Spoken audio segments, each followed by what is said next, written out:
lean on us. We are here for you. You matter. You are not alone. Are you feeling overwhelmed? Not sure where to turn? The National Suicide and Crisis Lifeline is there for you 24/7. Call or text 988 or chat at 988sc.org. Whether you're having an emergency or you know someone who needs support now, they can help you take the next step towards finding hope and healing. There is hope. 988sc.org.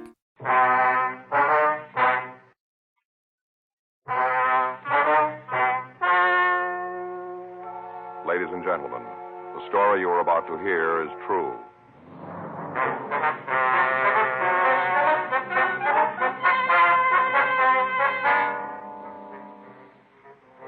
You're a detective sergeant. You're assigned a robbery detail. A wholesale drug company has been held up. $4,000 in narcotics has been taken. Your job? Find it.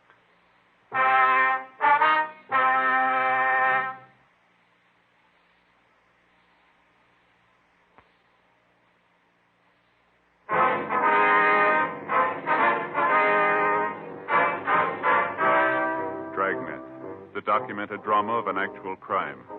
For the next 30 minutes, in cooperation with the Los Angeles Police Department, you will travel step by step on the side of the law through an actual case transcribed from official police files. From beginning to end, from crime to punishment, Dragnet is the story of your police force in action.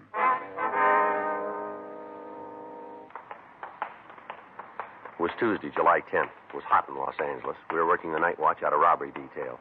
My partner's Frank Smith. The boss is Chief of Detectives Thad Brown. My name's Friday. We were on our way out from the office, and it was 10:51 p.m. when we got to Highland Park Division, the coffee room. Joe, Frank, over here. Hi, Luke. Hi, Roxy. Want a cup of coffee? Yeah, I'll sounds get good. it, Joe. Okay. How's it going, Luke? Pretty good, kind of hot. Yeah. Makes me wish I'd built that patio out at our place. Yeah, You got a dime and change, Joe? Yeah, wait a minute. Here you go. Thanks. That was a half, you know. Bring me some change. Don't worry. Wait a minute. You want to take one of these cups, Joe? Yeah, I got it. How about you? You want some more, Luke? No, thanks. Okay. Well, what do you got for us, Luke? I gave you the call as soon as we got it. The way it bills is that a patrolman picked him up over on Monte Vista. Uh-huh. Spotted him in a parked car. Checked on it and found the guy was pretty sick. First he thought it might be a 502, but after he got a good look, figured it was a heart attack. Mm-hmm. Fellow was out cold, couldn't tell anything. Uh-huh. They called an ambulance and took the guy over to Lincoln Heights Receiving, gave him treatment there. Checking it out, they found several puncture marks on his arm. Thought he might be a diabetic. Mm-hmm. His appearance was shock. Checked on his personal effects and came up with this. Mm-hmm. Drug vial. Mm-hmm. Let me see, Joe. Oh, yeah, here you go. The label's all cut up, but there's enough left to tell the serial numbers. Yeah. One of the vials taken from Arnold's. Morphine. That's right. What's his name? Norman Curie. What you got on him? Not much. According to R&I, he's been picked up a couple of times for marks. Has he said anything to you? Not much. He's feeling pretty rocky. Still coming out of it. I haven't been able to get anything out of him. What'd you say about the vial? Nothing. Acts like a war prisoner. All he says is his name, gives his address. So check out. A couple of guys over there now. Figures you want a piece of it, might be able to get something out of it. Well, I don't know. No reason for us to make it if you guys didn't. Well, maybe. Might give it a try. Okay. Finished? Yeah. Here, I'll take the cups. Okay. Can I have the change from that half? Wait a minute, buddy. I'll give it to you on the way back. All right. All right, let's go. Okay. You want to check your gun? Yeah. You want to give us a check for these, please? Oh, yeah. Has anybody talked to Curie? Not that I know of. He hadn't made any calls. No one's been here to see him. Mm-hmm. The morphine vial, the only thing he had on him? Yeah. Turned his pockets, but it's all we could find. Fellows might do better in his room. It'll be a real break if it ends right here, won't it? That's for sure. Here you go. Number 6 is a belly gun. All right, thank you. No, that's mine. Here's yours, Frank. Okay. Here's your change. All right, thank you. Anything on the car he was in? No. The officer that picked him up went over it, but they didn't turn in anything. Is he the registered owner? Yeah? You want to talk to Curie again, huh? That's right. How long is he going to be here? We'll take him downtown in the morning. Right. I'll be out front when you're ready to leave. Okay. Right.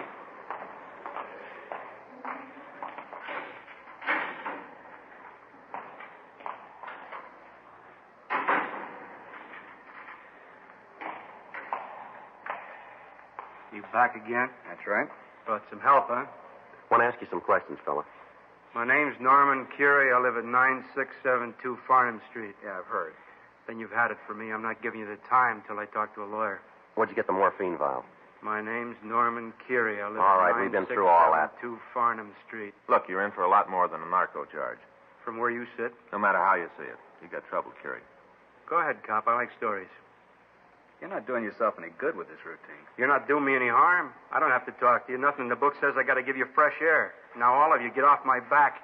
You come in here and try to nail anything more than narcotics on me, the guys in the coffee room will laugh you right out of the station. Once around, I'll give it to you again. My name's Norman Curie, and I live at 9672 Farnham Street, and that's it. You're giving us no more. You've had it. All right, let's go. How long are you going to hold me here? You'll be moved in the morning. When do I call a lawyer? I'll leave word out front. Thanks. Keep.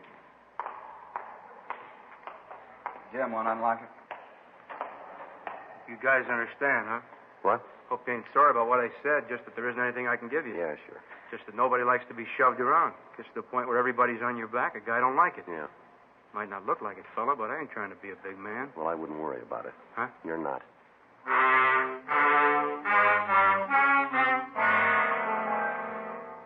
The following morning, the suspect was removed to the main jail and booked in on suspicion of violation of the State Narcotics Act, a felony.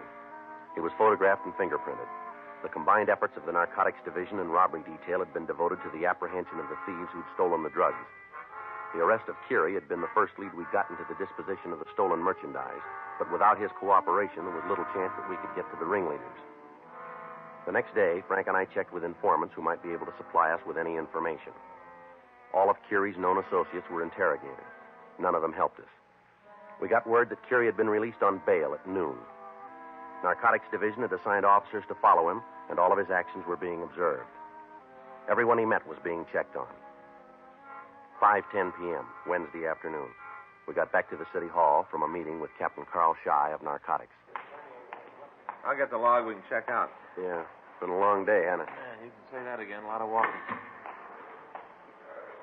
You want to check the book? Yeah. Anything? Wait a minute. Yeah, Skipper wants to see us. He's in Thad Brown's office. Yeah? Friday, Curie? What do you want? I got something for you. All right. All right if I sit down? Sure, go ahead. It's a lousy deal, Friday, lousy. It is. Worst. Sit in the can trying to figure out some way to keep them clean. They pull a stunt like this on me. What are you talking about?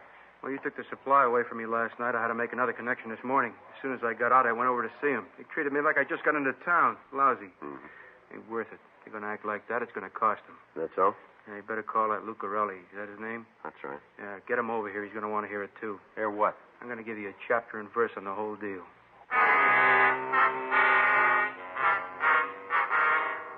Frank put in a call to Narcotics Division and asked Sergeant Roxy Lucarelli to come over to the office. It took him less than 5 minutes to get there. In the meantime, we briefly questioned Curie and found that he wanted to cooperate fully in the apprehension of the gang. When Roxy got there, we started to get the full story. All right, what can you tell us about the robbery? Nothing. I didn't have any part of it. Where'd you get the M? Picked it up in the bar. You got the address? Yeah, place down on 5th. Who's your connection? Guy named Corbett. Got a first name for him? Olin. How's that go? O-L-A-N? Yeah, I guess so. When'd you make the buy? Yesterday afternoon? The whole vial? Yeah. Did you scratch out the label? No, it was that way when I got it. Did you know the stuff was stolen? I put it down that I didn't ask for an original bill of sale. What about this Corbett? What do you know about him? Been hanging around the place a long time. I see him there all the time. Ever been in trouble? You mean with the cops? Yeah. I don't know. I guess he'd been picked up a couple of times for possession. You ever done any time? A couple of months in the county jail. Probation? I think so. I never got in a big conversation with him about it. You know where he got this stuff? I can't pin it down for you. Got an idea? Well, it must be the bar. A lot of places there you can get connection. You know who it could have been? No? Anybody around there got a lot of money that they can't explain? Well, most of the customers will fit that. You want to give us a description of this Corbett? What's that for? Like check his record. Oh. Well, let's see. I think he's about 45, maybe 46. Around in there someplace. Yeah. Guess he's about 160 pounds. 5'9", I think. Go ahead. Well, he's got kind of dark hair. Gray, in here. Around the temples. Yeah. Like that. Anything else about him? Well, he's got a kind of limp. One leg is shorter than the other. You know which leg it is? No, I never paid any attention to it.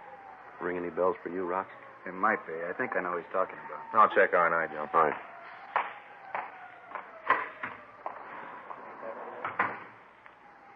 How about it, Curie? You know if any more of the stuff has been passed? Well, I can't say for sure. This is the first bunch of it I bought. Guess there's some more of it that's been pushed. Well, it sure jolted me. I'm not used to that drugstore stuff. You know anybody that's bought? No? How come the stuff you got wasn't cut? I don't know. I guess somebody goofed. Sure made me sick. What happened when you went back there today? Well, I walked into the place. I figured to get something up. You'd have thought I was a cop. All right. No, there wasn't anybody in the place that had anything to do with me. Was Corbett there? You mean this morning? Yeah. No, but at least I didn't see him. Hold on a minute. Robbery, Friday. In just a minute. Murphy? No, he's not here. Can I take a message? All right. I have it. I'll have him call as soon as he gets in. You bet. Did you hear anything about the robbery? No, I didn't. A couple of small-type rumbles out, but nothing you can pin down. What'd they say? Just that there was a heist, no names used. Anything on who's responsible? I told you it was just a small rumble. What do you figure about it? Huh? You got any ideas who might have done it? Well, nothing you can take to court. I give you pretty short odds on Corbett, though. You got any close friends around the place? Oh, he knows everybody there. You spend more time with anybody special? No, he usually just comes in, sits around. You got a job? Not so it shows. Where does he live? He never told me. Why'd you come in here, Curie? Huh? What are you trying to build with us? Nothing. I just got real hacked this morning with the way those guys shoved me around. I want to see them get what they got coming. You don't want nothing for yourself. Just to see them get paid. You got any ideas how we can do that? Yeah. All right, we're waiting. Let me nail them for you. Spell it out. Look, you can't get within 10 feet of them. The whole bar's hinky. Now, let me go in and get them. We can't give you anything for it. I'm not asking for anything. You just let me go along with you guys. Let me go in and blow the whistle on those guys who pull the heist. Doesn't make a lot of sense, Kerry. You coming in here and wanting to help us. There's got to be something behind it. And what's it going to cost you to find out? You're going to have a tail on me from the time I walk out of here. It's not going to do you any harm to let me go. You're laying yourself right in the middle of the tracks, you know. I know that, but it's worth it to see the expression on their faces when you kick the door in. All right, we'll have to check it with the skipper. Well, you go ahead. Guys, play it any way you want. Don't make a pound of me. If you want me on your side, I'm there. What happens if they find out? Send roses. All right, Curie, we'll buy a piece of it. But I'm going to give you something going in. What's that? There'll be a lot of men working on this. If one of them gets in trouble over you, you better start running, because there isn't going to be a big enough handicap for you. I'm not asking for one, am I? If it works out, you'll get a piece of the credit. It'll go in the books that way, and that's all. Well, it doesn't matter to me at all. All I want to see is for those guys to get theirs. All right. Well, this time I thought they were friends of mine, and they turn around and pull a stunt like this. It's pretty lousy. Mm-hmm. All I want is a connection. They got the stuff that isn't going to cost them anything. No, you got it wrong there, fella. Huh? It's going to cost them. Frank came back from R&I with the information that the suspect, Olin Corbett, had a long record in Los Angeles, listing arrests for narcotics, suspicion of burglary, suspicion of robbery, and ADW. While Curie waited in the squad room, Lucarelli, Frank, and I talked with Captain Donahoe. We filled him in on what had happened. It was decided to accept Curie's offer of help. The next morning, Thursday, July 12th, we started the operation. An effort was made to find Olin Corbett without result. In order to make sure of the safety of our informant, it was arranged for an officer from Narcotics Division to be planted in the bar. One of the younger officers was chosen for the job, and at 10:05 a.m., he took up his position in the place. At 10:34 a.m., Frank and I, along with Lucarelli and Curie, got there. We parked down the street and let our contact out of the car. He walked down the block and entered the bar. 10 minutes later, he hurried back. Looks like something's wrong. Yeah. You want to open the door, Frank? Yeah. What are you guys trying to pull? What are you talking about? You ain't much better than they are. A lousy thing all the way around. One thing I figured sure was I'd be able to trust All right, you now guys. calm down, Curie, and tell us What'd what's you wrong. plant the cop for in there? What? Cop in the bar. Why's he there? What happened? Everybody knows who he is. There isn't anything going on. What's the matter? Don't you trust me? Is that it? We wanted to make sure you'd be able to walk out of the place, that's all. Almost didn't work out that way. Guys in there playing for keeps. The whole place is wide for sound. All right. And we got to go after him a different way. He's going to have to do it without me. After today, I don't dare go into the place. They all figure I brought the fuzz in. You won't have to go back. Well, thanks a lot. Well, it sure goes to show you. What's that? Play footsie with the cops, you're bound to get burned. We appreciate what you did. Well, a lot of good that does. The word gets out, I'm in big trouble. As soon as those guys find out I've been going with you, I've had it. Give me one good reason why you had to put the cop in there. What kind of insurance is that? Yours. Huh? We're trying to keep you alive. We went back to the office and talked with Captain Donahoe. We told him what had happened. After conversations with Chief of Detectives Thad Brown and Captain Carl Shy, it was decided that the bar on 5th Street was important enough to warrant a 24-hour stakeout. The crime lab was contacted, and we asked their aid in arranging the surveillance. Lieutenant Lee Jones suggested a camera mounted in a delivery truck. We got in touch with one of the larger truck rental services in the city, and we got permission to use their equipment. It was decided that a panel truck parked a short distance from the bar could be used to observe both the front and rear entrances. A small slot was cut in the side of the truck so that a 16-millimeter camera could be used. Frank and I spent an hour with Lieutenant Jones going over the workings of the camera. The following morning, we took up our positions outside the bar. For the next 12 hours, we took pictures of everybody entering and leaving the place. Men from Narcotics Division relieved us during the nighttime hours. For 3 days, the surveillance continued without result. Hundreds of feet of film were exposed and processed. Still, we were no closer to apprehending the suspects. During this time, we hadn't seen Olin Corbett, the man who'd sold the morphine to Curie. Thursday morning, July 17th, Frank and I took up our positions in the truck. You checked the camera this morning? No. Luke said we probably have to put in a new film magazine, didn't he? Yeah, better take care of it. You know how to do this? Well, you were there when Lee explained it, weren't you? Yeah, but I kind of forgot. Well, that's good. Then I better know how, huh? Yeah. Here's the film. All right, let me take a look. Nothing to it. You just follow these lines here. Oh, yeah, that's right. You want to throw that little catch there? No. This one. This one. Oh, yeah. Okay. We go under that thing? You want to do it? No, go ahead, Joe. I think you're supposed to turn that little gizmo there, that one, to make sure you're threaded up all right. No, you're wrong. The little knob No, right over there. you were wrong. Aren't you going to turn it? I'm going to turn it as soon as I get this threaded up. If you turn it now, you tear the film. Yeah, but you're supposed to turn that We little turn it giz- after we thread it up. Oh. All right. Well, I remembered that you turned it. You know you're a big help to me, Frank. Yeah. Oh, it's going to be another hot one. It's hot in this truck, too. Yeah. Had Faye pack a different lunch today. Mm-hmm. Chopped egg sandwiches and potato salad. Mm-hmm. Want one? A little early, don't you think? Oh, might be. Figured you might be a little hungry, though. No, not right now. Frank. Yeah. Want to switch on the camera? Huh? Got something? Come here, take a look. No, up this way. See him come up the street? No, where? Right there, see? Huh? Just passing the bakery there. Oh, yeah. That looks like Corbett to me. Yeah. All right. He's going into the bar. Yeah, first time we've seen him. Mm-hmm. Alone. You better call Luke. Have him put a tail on the guy when he leaves. Yeah. Wait a minute. Huh? Corbett's coming out the side door. Yeah, he's going back to that Cadillac. You see that car pull in the alley? No, it must have been while we were loading the camera. Well, Hey, wait a minute. There's a woman behind the wheel. she's getting out. You getting everything there? Yeah, I think so. Well, you're not now. Why'd you stop? Well, I just took my thumb off for a minute. I'll start again. Looks like she's giving Corbett something. Yeah, small package. We better have him picked up and see what it is. As soon as he leaves, I'll get in touch with Luke. Okay, cut the camera. That's enough. You better get on it. He's shoving off. The car's Yeah. leaving, too. You want to get the license number? Yeah. It's 2 Victor, 22876. Might be a break. Yeah. At least we know one thing. Huh? We got a contact.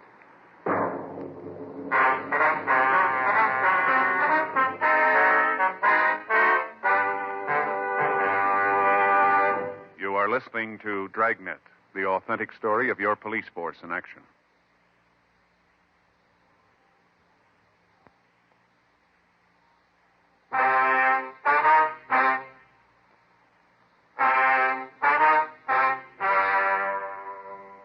We got in touch with the narcotics office and made arrangements for Corbett to be taken into custody.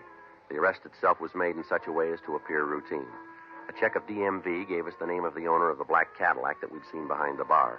The car was registered to a Mrs. Beulah Pringle, 5742 Los Feliz Boulevard, legal the same. We ran the name through R&I, but we found no criminal record for her. The pictures we'd taken were processed and shown to the witnesses of the warehouse robbery.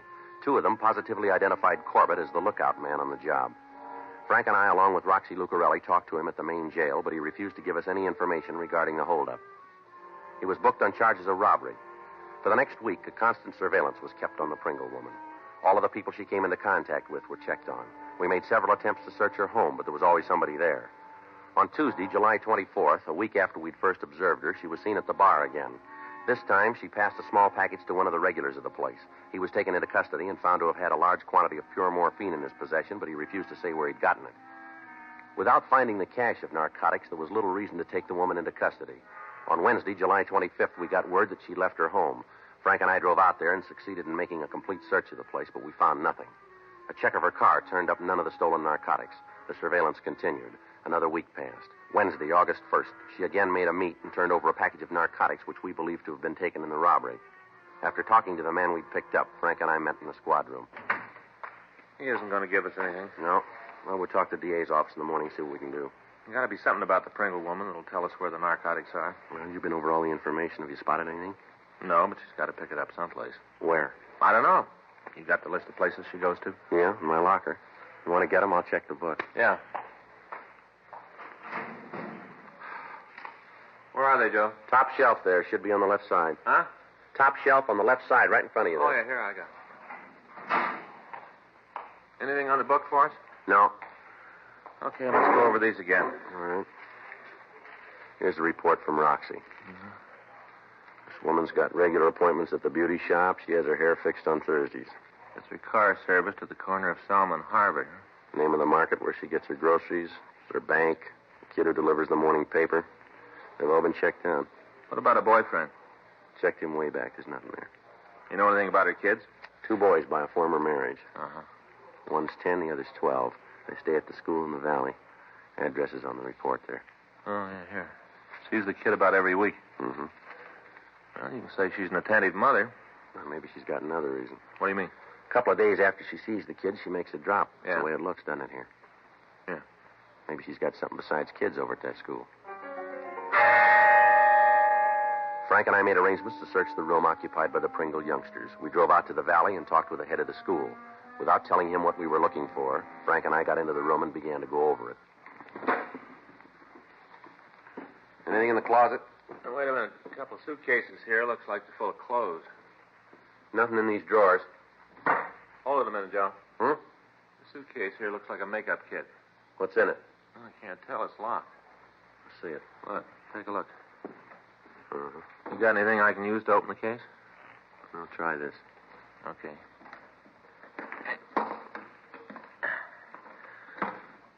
Well, that does it. Yeah. Take a look. Mm-hmm. You want to take it back to town? Better and have the serial numbers checked. Not much doubt, huh? No, just about wraps it up, doesn't it? Let's bring the Pringle woman in and talk to her, see what she can come up with on this. The way Roxy puts it, she's a pretty good talker. It's going to have to be, isn't she? Frank and I left the school and drove back to the Los Feliz address. The black Cadillac was parked in the driveway. We told the maid who answered the door who we were and what we wanted. She showed us into the library of the house and asked us to wait while she went to get Mrs. Pringle. It's quite a pad, huh, Joe? Yeah, it's pretty big. Fay's been after me to get one of these. What's that? See? One of these three-dimensional viewers. You know, got little pictures in them. Fay says they're great for the kids. Yeah. Got all kind of pictures. Yosemite, Yellowstone. Pretty interesting. All in 3D, too. Gentlemen, something you want to see me about? We're police officers, Miss Pringle. Frank Smith. My name's Friday. Yes, I know. What was it you wanted to see me about? You know a man named Olin Corbett? Corbett? No, I don't think so. How about Peter Ulrich? Nothing there either. You mind telling me what this is all about? Well, I think you know as well as we do, don't you? This is some kind of a joke. I'm afraid I can't go along with it. No, ma'am, it's no joke. You're trying to say something. Why not stop going in circles and come right to the point? All right. You're under arrest, Miss Pringle. For what? Robbery and narcotics. Would you like to sit down? No, thank you. No. Anything I can get for you? Drink, maybe? No. Uh-huh. You must have some kind of evidence to make a charge like this. We have. You mind telling me what it is? We've got motion pictures of you meeting the men that I mentioned. Pictures of you passing the narcotics to them. We checked your children's school. We found that makeup kit. Not much doubt, then, is there? No, ma'am. Nothing I can do? No. Get your coat. I guess so. Miss Pringle. What? This house and the car. You mind telling me why you went into a thing like this? I guess it'd sound pretty silly to you. Right now, it's pretty wild to me. We'll listen if you want to tell us. I divorced my husband several years ago, Mr. Smith. I got a good settlement, a lot of alimony. Gave me just about everything I wanted. Maybe it gave me too much. I didn't have anything to look forward to, nothing to act as a sort of challenge. You understand? I guess so. I met a man, nice enough guy. One thing led to another, and he suggested the robbery. Sounded like something to do, something so I wouldn't be bored anymore. That's why we did it. It wasn't the money with me. I guess it was with him. You want to give us the name? Yeah.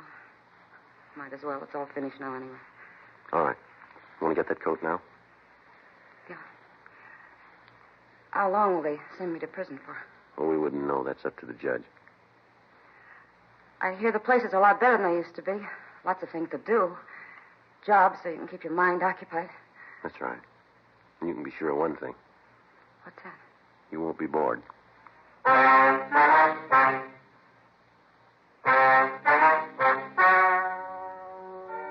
The story you have just heard is true.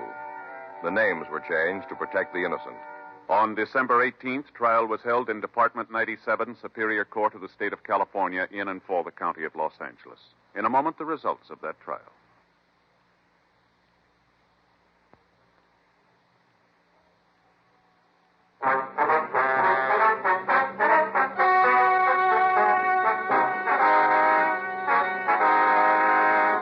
Norman Gerald Keary was tried and convicted of violation of the State Narcotic Act, a felony, 1 count.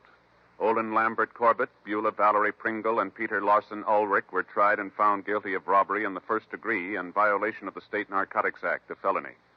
Robbery in the first degree is punishable by imprisonment in the state penitentiary for a period of not less than 5 years. Violation of the State Narcotic Act, a felony, is punishable by imprisonment for a period of from 5 years to life in the state penitentiary.